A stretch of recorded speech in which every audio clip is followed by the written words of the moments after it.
Peru, Lithuania, Italy, Canada, about 30 countries, members of the United Nations, spoke in debates on the situation in the temporarily occupied territories of Ukraine. Russia received an impressive portion of criticism in condemnation of actions in the Donbas and in Crimea. We call on Russia to stop fueling the conflict by providing financial and military support to the armed formations and to withdraw its military equipment and personnel from non-government controlled areas.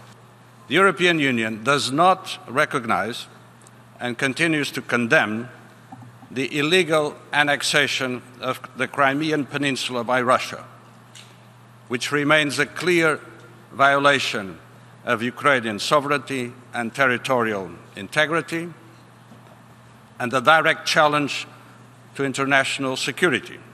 Our Donbas-related sanctions will remain in place until Russia fully implements the Minsk agreements. Our Crimea-related sanctions will remain until Russia returns control of the peninsula to Ukraine. The situation in the temporarily occupied territories of Ukraine is a new agenda item for the UN General Assembly. It was put on the agenda in September of 2018. It enables the Ukrainian side to raise the issue of Russian aggression at any time. Today's consideration by United Nations General Assembly of a new agenda item, situation in the temporarily occupied territories of Ukraine. It is a clear testimony of the Assembly's readiness to address pressing issue. The total number of the Russian armed forces alongside with the Russian-Ukrainian border is over 87,000. Military experts would tell its stride that an armed grouping in the Russian border with Ukraine is an offensive strike group personnel. It has nothing to do with defense. They are meant for their military strike.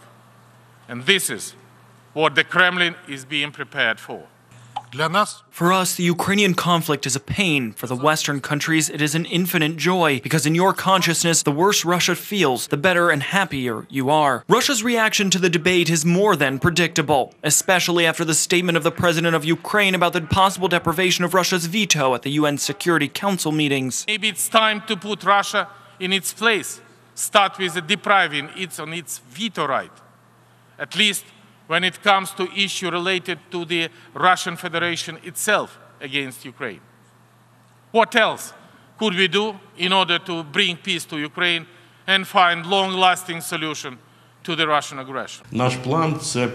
Our plan is a draft resolution on the deployment of a peacekeeping mission in the Donbas. The delegation was prepared 3 years ago, but until now, we could not put it on the agenda because everyone understands that Russia would block it. During his speech and later during a bilateral meeting with UN Secretary General Antonio Guterres, the president of Ukraine suggested the possibility of introducing a technical mission that would determine the format of the deployment of peacekeepers. It is noteworthy that the first debate on the situation of the temporarily occupied territories took place on the 5th anniversary of the beginning of Russian aggression. For 5 years, Russia has occupied more than 7% of Ukrainian territory. In total, over the course of the military conflict in the Donbas, 13,000 people have been killed and more than 28,000 wounded. Reported by Yulia Bashko from New York, UATV.